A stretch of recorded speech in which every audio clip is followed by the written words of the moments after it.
Hey everyone, welcome back to the channel. Now that One Battle After Another is now out, it's time for me to rank and rate every single Paul Thomas Anderson movie in a tier list. But before we get started, make sure to leave a like on this video and subscribe to the channel.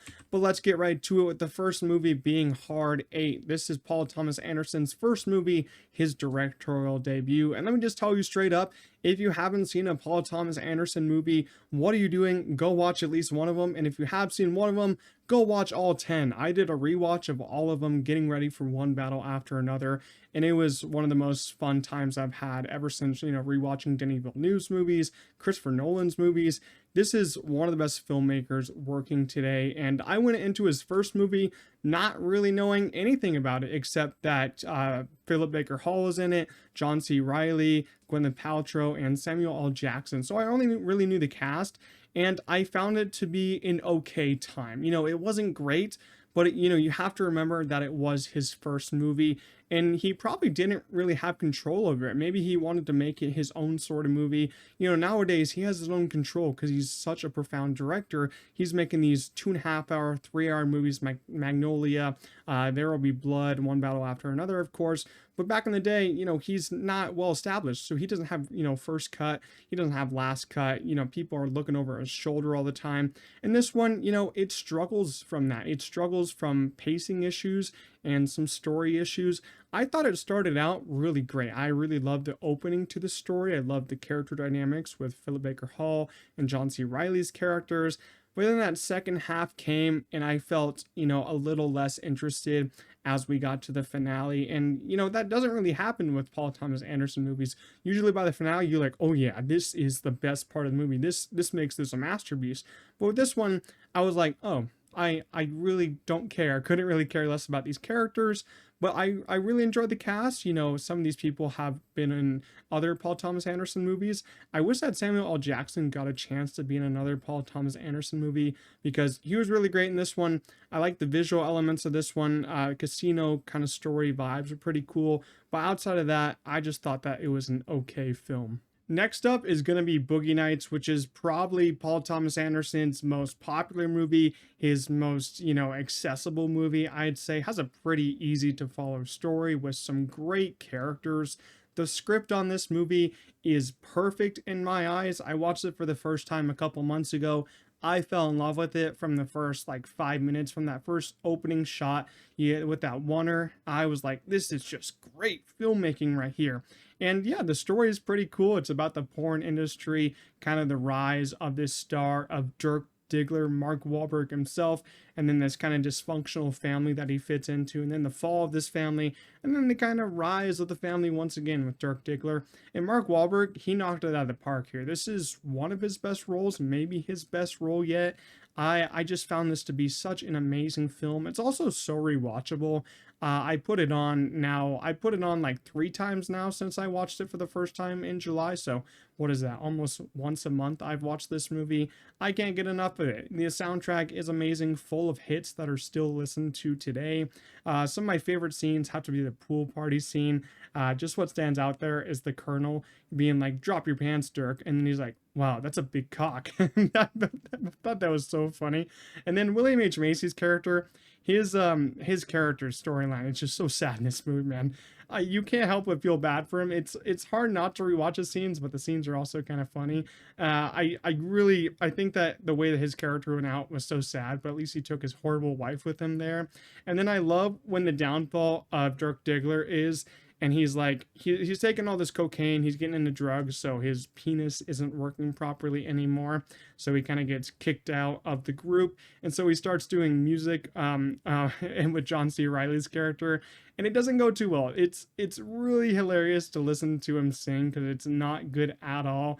And Philip Seymour Hoffman in this movie is also hilarious, man. One of his best roles when he kisses Dirk and he just sits in the car and he's like, I'm an idiot. Why am I such an idiot? And I was like, this is great, man. And then the ending, I loved how it ended, especially that final shot. That's a great way to end the movie because you're waiting for that final shot. throughout the whole film. But yeah, the ending is kind of ambiguous because this family is sort of dysfunctional. They kind of have a big downfall in the last 30 minutes with some scenes that are not very rewatchable, especially one that happens in the parking lot and one happens in a limo. Not great there. But yeah, you're kind of left with knowing, is this family okay? Are they going to be okay? Or are they just going to go up and down throughout this dysfunctional relationship that they all have? But yeah, I love this film. It's amazing.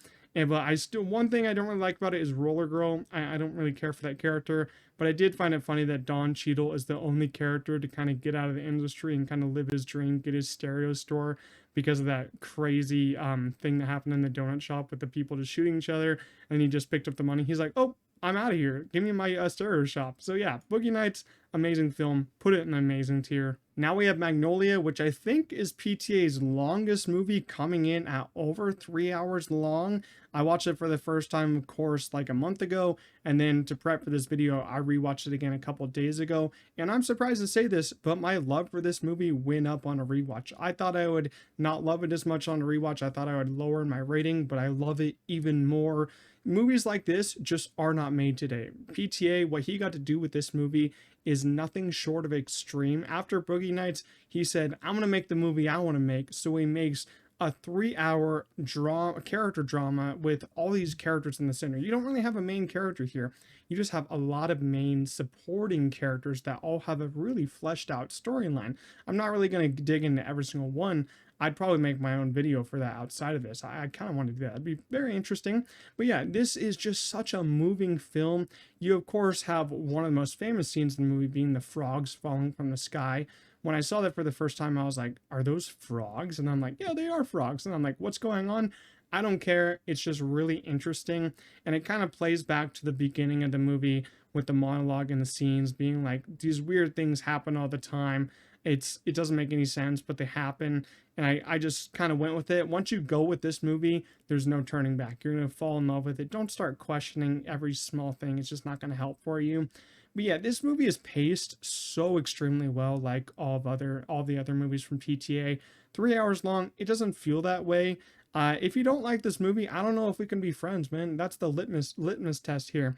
I don't know if we can be friends, because this movie, it just means so much to me now. The characters and their stories that they go through here. The script is stunning. And the soundtrack too, oh my goodness.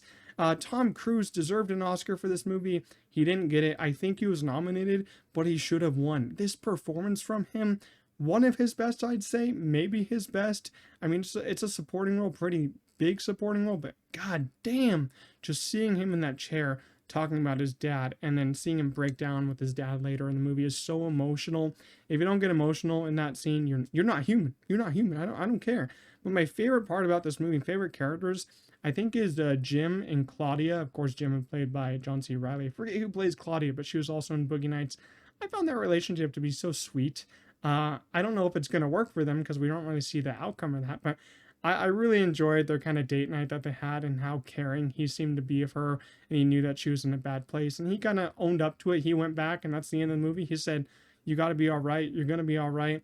It's so moving. It's such an emotional movie, especially for the little kid in the game show.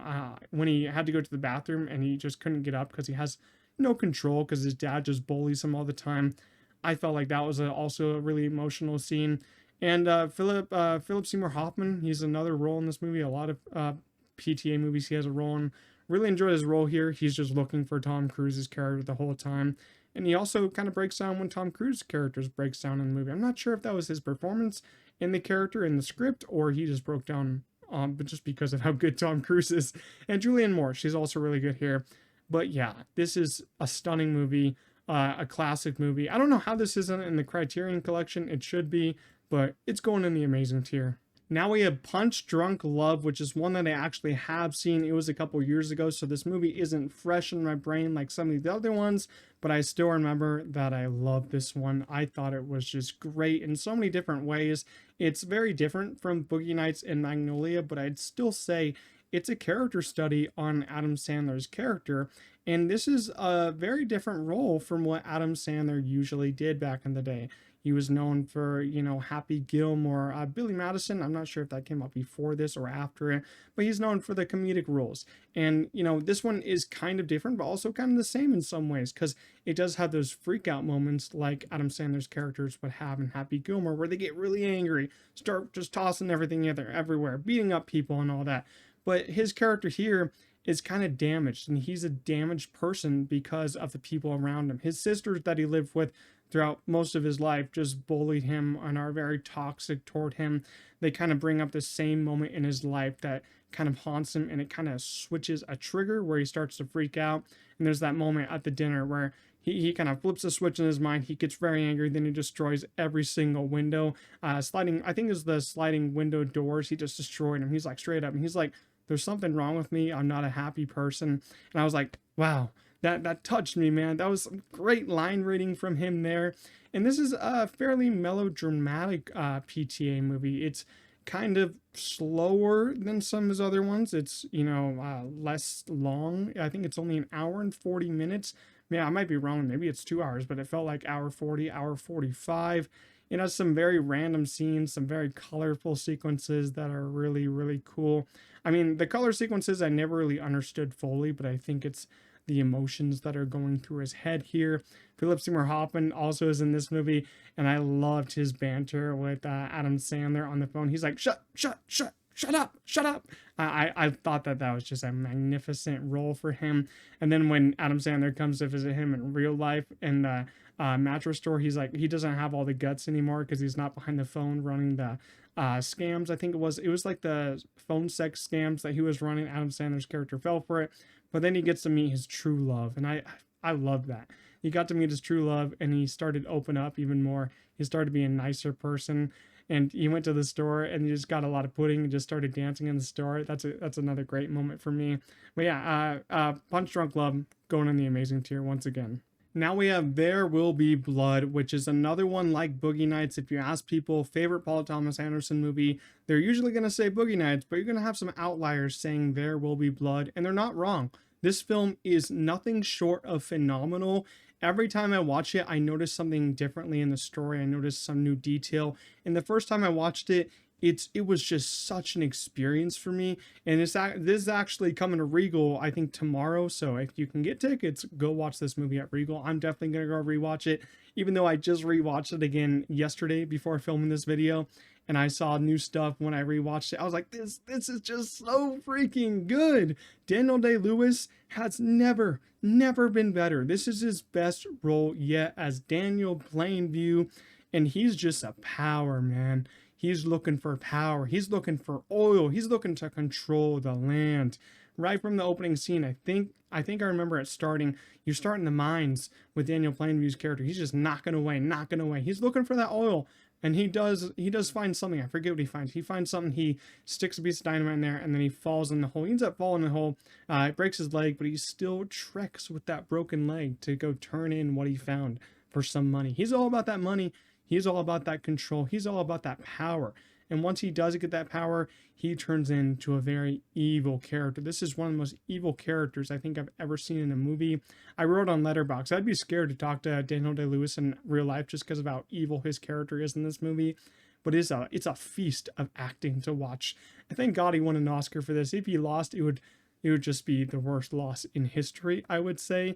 Some of my favorite scenes about this movie, of course, are Paul Sunday showing up for one sequence. I mean, come on. Paul Sunday had the most influence on this movie, and made everything go haywire for the Sunday family, and he was just in it for one scene. And Paul Dano, great actor. He had a great performance in this movie as Eli Sunday, and of course Paul Sunday, but mostly as Eli Sunday. So many freak out moments between the two of them, the rivalry that went on, when this could have just been solved if, Daniel Plainview just killed Eli Sunday, but he wanted that rivalry to go on. And I loved it, man. The one scene where you see the gas explosion, or the rig explosion, I think it was a gas explosion, and you see just Daniel Plainview just looking at it, just a fire up in the air, engulfing everything. God, the cinematography and the score is awesome. The score kind of feels like you're in Daniel Plainview's mind, and you see more oil. The score kind of goes louder and louder and louder, beats faster and faster. That's kind of what I took from it a little bit. But I still think that this movie has so many great moments in it, and I felt bad for his son HW, which isn't really his real son, but he adopted him after his dad died. And in that moment when they're talking about the gas explosion, and some guy goes up to him and says, HW all right? And he just sits there looking at the explosion. He says, no, he isn't. His mind really isn't on HW at the moment. He didn't even crack a look in the different direction. He just kept looking at that fire burning. And a lot of people love the first 2 hours, but I think the last 30 minutes is pure perfection for me. HW leaving his dad, and his dad just becoming such a bitter old man, still in search for more power, still in search for competition. So he just leaves him. He's like, you're a bastard in a basket, he says. What a great line that is. And then, of course, you had the bowling alley in the house sequence, the last scene where Eli Sunday comes back and he's trying to sell him more land, Brandy's land, and he says, I already took all the oil in there. He says, I drink your milkshake, I drink it up. And I feel like that's one of the most quoted lines from this movie. And then he just kills him. He kills Eli Sunday finally after the whole battle. He finally does kill him, and with a bowling pin of all things. And he's like, I'm finished. He has nothing left. He really has no family left. He has nothing to take over. He's basically taken everything. He's gained all the money that he needs. He's a finished man that killed his rival, Eli Sunday. And that's just that, leaving off on that shot. Terrific. I'm going to put that in amazing tier. That's no question about it. Next up, we have The Master, which is one I'm not going to spend a lot of time on because I'm going to be truthful here and say I have no God-given clue what the hell this movie's even about. Like, what the heck? I mean, I watched it for the first time and I'm like, I don't know what I just watched, but I thought it was great. I was like, this is a pretty good movie, but still, what is it trying to say? What is its story? I've seen people say online that it's about Scientology and it's basically creation of Scientology. I'm not exactly sure how true that is. If that is true, I think that's pretty cool. I mean, that make me understand the story a little bit more. But that story is one thing for me. The one thing I didn't really understand. The performances, though, I loved it. I love the performances here. Philip Seymour Hoffman is electric here. He's so good. He's demands the whole screen. I think this is the last movie that Philip Seymour Hoffman was in with PTA, which is, very upsetting. He was such a great actor. It so sucks that we lost him. And I just wish that he could have been in every Paul Thomas Anderson movie. But this one being his last is so great because he just gives such a great performance. Joaquin Phoenix, on the other hand, oh my God, he plays a very, very messed up character. He's struggling. I think it was a PTSD from the war or other issues. And he has these moments where he freaks out. There's this moment, he's a photographer for a mall, I think it was. And he just starts lashing out on this guy. He just starts fighting this guy for not the biggest reason at all. Because he just puts a light in his eye. And then he's like, the other guy gets mad. And he gets more mad. So it all just goes bananas. It goes crazy. And there's one scene in a jail cell where he just destroys the whole cell. I'm like, this guy's crazy, man. But I really do love the character development that he has. And the one sequence that I think is my favorite is they're in some sort of desert. I forget where it was. It's been a while since I watched this. And then they're riding on this motorcycle, and Joaquin Phoenix character takes it for a ride, and they're just supposed to be riding around, and he just books it. He's like, I'm out of here. This is the last moment. I want to see you guys for a while. He's like, I'm out of here. Philip Seymour Hoffman's character is like, oh, he's getting pretty far. Oh, he's pretty far. Oh, he's not coming back. Where's he going? I thought that was extremely funny. But yeah, I've only seen this one once, so I'm not going to put it in the amazing tier. I know some other people that really love this movie. For me, though, I think it's great. I do want to watch it a couple more times, though. Next up, we have Inherent Vice, and I watched this one after The Master, and let me tell you, it was the most mind-boggling time of my life. After watching both of those, I thought that I was having a brain aneurysm. I was like, what the heck is going on? What are these movies that PTA is doing? Why is he making them so complex? And I know a lot of people love the very complex features of these films, but after one watch, you're definitely not going to understand these, especially after Inherent Vice. I mean, this one watch gave me nothing. I was like, I don't know what's going on, but I'm enjoying my time. I did enjoy my time with this one. I think it is 2.5 hours, and I didn't really feel that runtime because each scene felt so different and so fun, so sporadic, I would say. I think that describes this movie pretty well. It's sporadic in some awesome ways. It's a movie that I've heard gets a lot better when you're smoking some weed, getting high, like a lot of these characters in this movie. This is a stacked cast. You have Owen Wilson, Joaquin Phoenix, Josh Brolin, Martin Short's in this too. I mean, look at that cast. That's great. Joaquin Phoenix is great in this movie, but he does struggle like he does in his other movies where he just mumbles a lot of his lines. And I'm like, excuse me, sir, what did you say? I didn't understand you at all. And he's a private investigator that I don't know how he gets hired because he's just so ridiculous and he's just high all the time. The best part about this movie, though, for me was Josh Brolin's character. He had some very fun line deliveries, and he eats a banana in the oddest and weirdest way possible. And there's a scene where he's talking to Joaquin Phoenix's character. I can't even go into it, but they're talking about two characters that were fucking, and they're Josh Brolin spells it out. He's like fucking fucking, and that's what Joaquin Phoenix says. I thought that was absolutely hilarious. But overall in this film, I'm still a little lost. I need to buy it on Blu-ray so I can rewatch it over and over again. That's what I'm doing. That's what I'm gonna do after this video. I'm gonna buy the master, buy Inherent Vice on Blu-ray, just so I can sit back and rewatch them multiple times, back to back even, so I can have the craziest time of my life. But still, Inherent Vice, I'm gonna put it in the good tier. Now we have Phantom Thread, which is a very interesting one for me personally because it is the first PTA movie that I've ever seen. Back in 2021, I watched this one for the first time and I didn't like it. I think I gave it like a 4 out of 10, probably because I didn't have any film knowledge back then. I was probably on my phone for half the movie. So I kind of left it there for a while. Then I rewatched it for the second time a couple months ago this year and I loved it. I was like, this is cinema. What was I thinking back in the day, rating this as a 4 out of 10?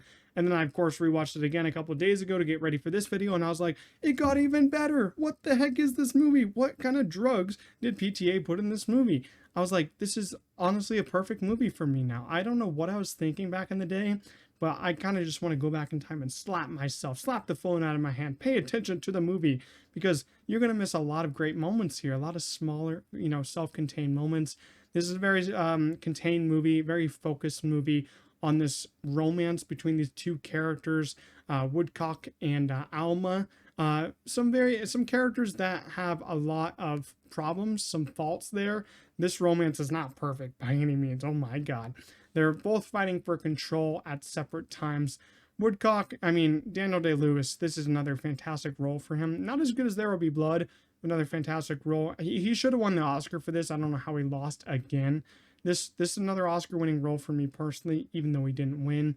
I think this is his last role before he retired, let's say, because he is coming back with a new movie in just 1 week. I think his new movie comes out this week or something like that. It's crazy. But yeah, this is the one where he retired for almost 10 years, I think it's been. Because this movie came out in 2017, so it's almost been 10 years since that retirement he had. But yeah, I love this performance. His character is also kind of about control in this relationship. Wanted everything perfect, making these perfect dresses. And, some of these scenes are so interesting and so sexual, even though there's no sex scenes in the movie. When he's doing the measurements on Alma, you kind of feel that sexual feeling, kind of like you're watching a sex scene, but there's no sex going on because it's just how much love is put into the craft and how much love he loves these little measurements. And I'm like, I'm really digging this. I would have never been into dressmaking, but BTA, you're making this very entertaining for me. And the score by Johnny Greenwood, oh my God, that's a score that I listen to now almost every week. It is so calming, so moving, and it's just so easy to listen to. And another thing about this movie that took my breath away was the cinematography. It is exquisite. Each and every shot deserves to be a painting. Some of my favorite shots are when Woodcock is just driving and the camera is kind of outside the car. You see the trees in the top. He's moving so quickly down the roads. And another one of my favorite shots, and one of my favorite shots of all time, has to be when Woodcock's just sitting in the snow in a chair and you see the mountains in the distance. It's kind of like a ski resort, I think I'd say. I was like, oh my goodness, this deserves to be on my desktop. That's how good that shot looked. And before I kind of rank this movie, one funny thing about this film that I didn't understand was when Woodcock is meeting Alma for the first time at this diner or hotel ordering this food. And I swear to God, there's no way this man ate all that food. He's ordering sausages, bacon, biscuits, or crumpets, or whatever. And I'm like, bro, you were a skinny man. There's no way you're finishing all that. I just felt like that was a little unbelievable. I was like, why are you ordering so much food, my guy? It's too much for you. I thought that was hilarious. Every time I rewatch it, I'm like, there's just no way. But yeah, I thought that this movie is just so beautiful. It's going in the amazing tier. Next up, we have Licorice Pizza, which I think is PTA's most divisive movie. I know some people that love it. I know some people that really hate this film. For me personally, I absolutely love it. I love this movie so much. It means so much to me. One of the more important reasons why it's so special to me is because it's the first PTA movie that I ever saw in theaters. And back then, I still had no idea who the hell PTA was, what the heck a Magnolia was, what the heck a Boogie Nights was. But I was still very excited for this movie when it came out. I think it was 2021 at Christmas time. I saw this in theaters Christmas night. What a time that was. What a movie this is. Such a feel-good movie. It's a coming-of-age movie, which is different from what PTA does. You know, we've talked about his other movies, how his characters are villainous. Some of them are really evil. Some of them are kind of plain out weird and druggies. But this one, it's just about this kid. Cooper Hoffman's playing this kid who's just growing up. He finds this girl that's, you know, way too old for him and just falls in love with her and just can't stop thinking about her and all that stuff. So yeah, it's a very different movie from what PTA usually makes. But I'm nothing short of amazing here. I've always grown up to love these coming of age movies. I think that they just hit somewhere deep into me when I'm, of course, growing up at that same time too. I was in high school when I saw this. Now I'm, you know, of course, out of high school, but this movie meant a lot to me when I was in high school. And Cooper Hoffman delivered an amazing performance. It, you know, as we said before, it sucked. Philip Seymour Hoffman died, but just seeing PTA work with his son, it brings some joy to me, man. It does. It really is so nice to see. And Cooper Hoffman, I think he even said he didn't want to become an actor or something like that, but now he's an actor now. I'd say he was in The Long Walk. He's going to be in some A24 movies. He's doing a great job for himself. He's really carrying on that legacy in a great way. He was electric in this movie, just like his dad. Always an electric family. The Hoffmans. I loved every single scene that he was in. So funny too. And Alana Haim, I think that's how you say her name, Alana Haim. She was also fantastic. A lot of people don't like this movie because the age difference in this couple, I would say with quotation marks, because they're not really a couple. It's just that this kid, he just keeps following her and he falls in love with her, and then she kind of leans towards him, kind of falls in love with him too. So it's not really glorifying it in a way that's saying it's okay. It's just telling the story about this, you know, young love that this kid experiences. And I found that to be really cool, really sweet, even though nowadays that happened, it would be easy, quick jail time. Could send him to jail for that. But yeah, I love this. I love Bradley Cooper's small role in here when there's like, Barbra Streisand? No, Barbra Streisand's. And he's like, Barbra Streisand's? And I'm like, I thought that was hilarious. And then one of my favorite scenes is when he throws up the peace sign to that lady he's doing the acting role for. And she's like, is that V for vagina? That's another pretty funny role here. And when Alana is driving the truck down the road and there's quick speeds, I was like, damn, bro, how are you driving that? It's crazy, man. But yeah, so many stand-up scenes. The soundtrack here, great. I love the Let Me Roll It needle drop. It's amazing. And I loved how Cooper Hoffman's character, he's just a businessman, you know, he was selling the water beds. Then he has the pinball machines. He's like, I'm gonna make money any way I want. I don't let anyone stop me, and I'm gonna go for this girl, and I'm not gonna let anyone stop me. He was just going for it, and I love that. So Licorice Pizza is going in the amazing tier. Lastly, we have One Battle After Another, which I just got back from seeing twice in the same night because this movie is phenomenal. It's a masterpiece. If you didn't watch my review, go watch it. I said that this is a new instant classic for me. It kind of reminds me of how I felt after leaving The Brutalist. Two films that have just been now ingrained in my mind. I've thought about The Brutalist ever since I saw it in January. This one, I'm going to be thinking about it for years to come. PTA, man. I now understand why it takes him like 4 years, 5 years sometimes to make a movie, because he's perfecting his craft. He literally perfects his direction, his scripts, the cast that he chooses, the technical people that he chooses to make his movies.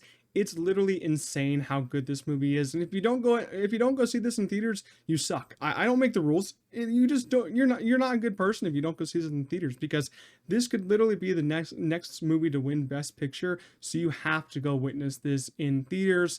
And man, I cannot believe I witnessed this. This is just such a shocking movie. I was locked in throughout the whole runtime, 2 hours and 40 minutes, and he just had my eyes glued to the screen the whole time. I need to go to the bathroom really badly, but I didn't, man. I just wanted to finish this movie, and that's what I did. I sat in the theaters for, I think it was like 6.5 hours on a Thursday night just to watch this one time. And I was like, oh, I gotta buy a ticket to go see it again because it's that freaking good.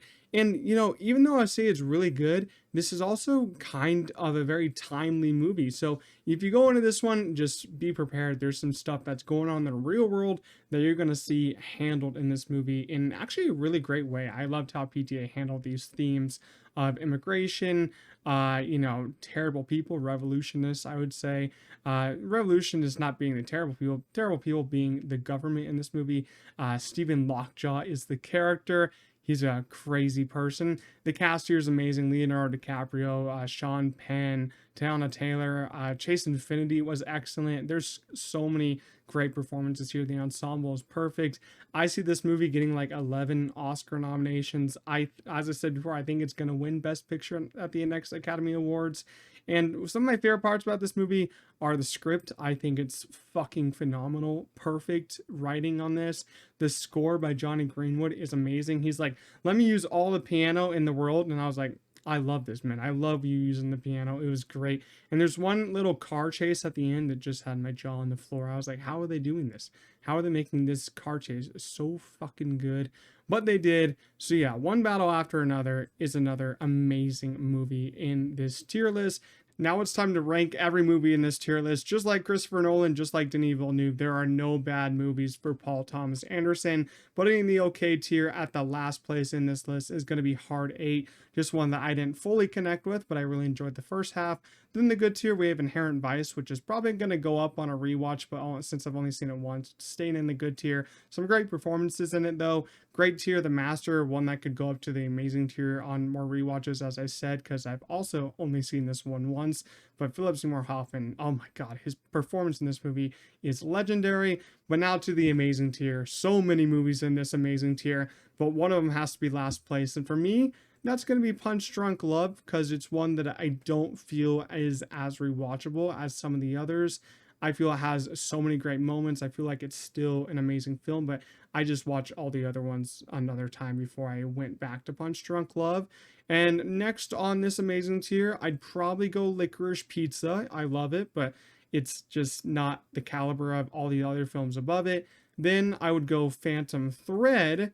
And honestly, in the top 4, this is interesting. And One Battle After Another, I'm probably going to put it in 3rd place, with There'll Be Blood in 2nd, and Magnolia in 4th, with Boogie Nights staying as my favorite Paul Thomas Anderson movie.